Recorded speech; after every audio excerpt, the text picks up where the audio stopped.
رسول الله وعلى اله وصحبه اجمعين.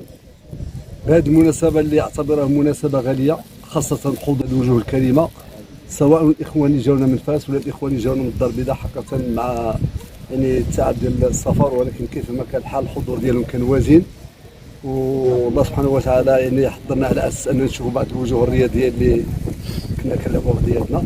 فشكرا لكم على الحضور ديالكم.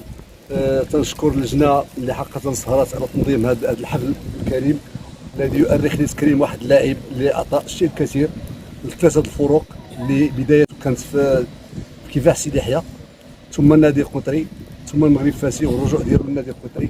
اللاعب الكبير السي عبد الرزاق اللي كنحاولوا اننا نكرموا بهذه المناسبه، وتنطلب منكم جميعا واحد التصفيقات دقيقه للاعب الكبير. السلام عليكم. اولا شرف كبير لنا ان نشوفوا هذه الوجوه الرياضيه. سيتي ان بليزير دو غوتروفي لا سي فراك ولا سي تازي ولا سي البوليحيوي ولا هاد الاخوان كلهم ولا سي عمر حاسي ولا كل النجوم اللي هنايا، لان النجوم اللي عطاو كرة القدم الوطنيه الكثير. معذره للناس اللي ما جبتش الاسم ديالهم. اكاديميه ديال السي اس كا او كتشرف باستقبال هاد النجوم هادو اللي كتبوا الاسم ديالهم بحبر من ذهب، بمداد من ذهب. فمرحبا والف مرحبا.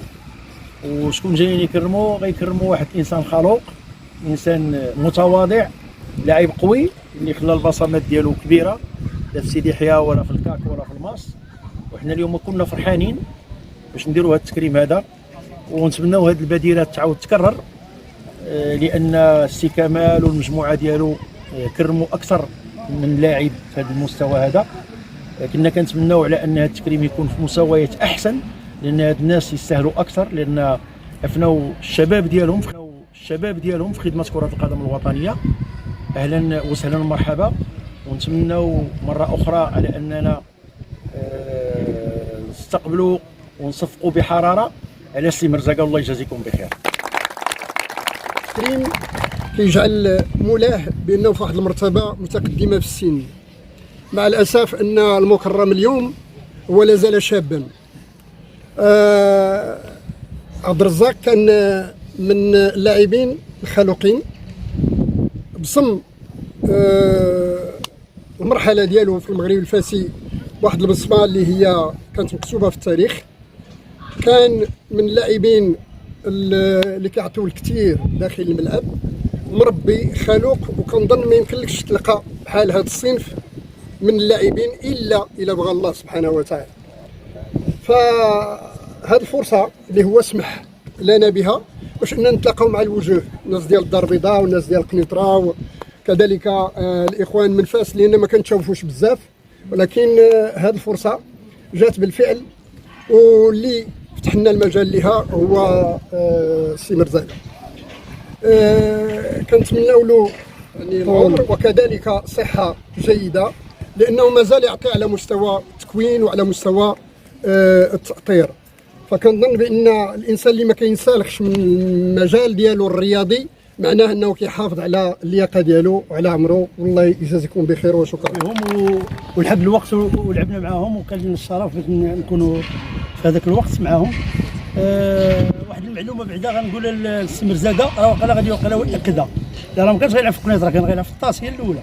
ومشاو لي باش غيجيبوه ياك، ومشاو باش يجيبوه لقاو الناس ديال قنيطره سبقونا اليوم محظوظين به. حنا كيحسن لنا الشرف باش نحضروا في هذه الالتفاته اللي داروا الاخ مرزقه. هي ماشي تكريم، التكريم راه كتعرفوا الاخوان، التكريم كيكون فيه شي حوايج اخرى اللي كتكون ولكن كنشكر هذه الجمعيه ديال السد القنيطري اللي التفتوا لهذا الاخ، لانه يستاهل كل خير. وفي هذاك العام اللي لعبنا قنيطره ماركه علينا، ولينا كنقولوا واش تيكون جناه. وكنتمنى لك في حياتك الشخصيه مسره وسرور. شكرا لكم. جمعيه السد القنيطري بهذا الحفل واحتفاء حقيقه للاعب مرزقه. هذا اللاعب اللي كيف قالوا الاخوان اللي سبقوني انه لعب اولا مع كفاح سيدي يحيى، ثانيا مع النادي القنيطري ومع المغرب الفاسي، وما نساوش انه كذلك لعب في الخليج مع نادي العربي القطري، وكذلك مع نادي الشباب القطري، ولعب كذلك مع بيانك اف سي ا ديال ماليزيا، ولعب مع كومباك في سنغافوره. يعني المسار ديال سي مرزاقة هو مسار حافل، اعطى واحد القدوه، واحد الشخصيه ديال الرياضيه المغربيه، سواء على المستوى الوطني او على مستوى الخليج العربي. وبالتالي ان السي مرزاقة بالفعل هو انسان حشومي خلوق. يعني الان باقي كيلعب معنا كل جمعه وما كنشوفوا منه غير الخير. انا كنتمنى باش ما نكتبش، كنتمنى للسي مرزاقة الصحه والعافيه، وكنتمنى له مسار طويل وجيد على مستوى التدريب، لان ما نساوش انه مدرب كفء كيف كان في الرياضه وفي الكره كذلك في التدريب. هذا البلاطو بالفعل كيفكرنا في الثمانينات والقرن الماضي، اللي كنا كنشوفوا هذه الوجوه على ارضيه البساط الاخضر حتى السبعينات، واحد من السبعينات، وعلى ارضيه البساط الاخضر انا شفت من اواخر السبعينات والثمانينات، اللي كانت بالفعل المقابله ديال الكاك مع المغرب فاسي عندها واحد الشكل معين، ومع الاتحاد البيضاوي كذلك شيء اخر. كنتمنى اننا دائما نكونوا في هذا الجانب ونجمعوا مره اخرى. وشكرا للحضور، وشكرا كذلك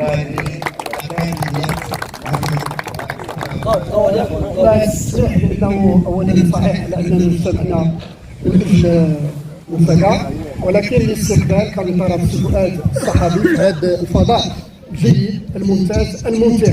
فشكرا للسي الصحابي وشكرا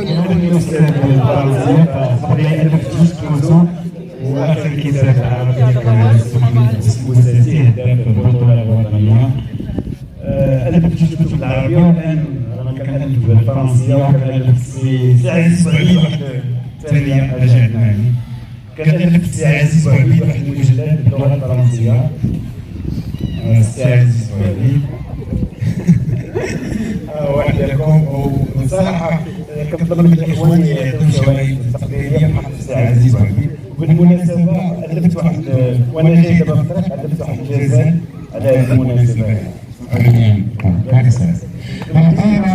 ربنا شمال المدينة عبد الرزاق مرزاقة جامعنا في هذه الليلة. النادي كانت شمعة مضوية عليها، والنهضة نخلة شامخة. نتذكروا أيام هزيمة، نتذكروا جميع أيام العز اللي دوزوا فيها. الألقاب والكؤوس راه مازال شاهدة عليها. القنيطرة عاصمة الغد فرحانة باللي فيها، مدينة الكورة والفن والأدب سكانها مفتخرين بها. قدماء قنيطرة فاس الداربيلة المجتمعين فيها. الشكر كثير لجمعية السد والناس اللي مشرفين عليها. أكاديمية فؤاد الصحابي فاتحة خير عليها. حكيم دوم والنادي القنيطري بطولة دوات غادي يديو. وشكرا. السلام عليكم. غتكون كلمه قصيره ان شاء الله.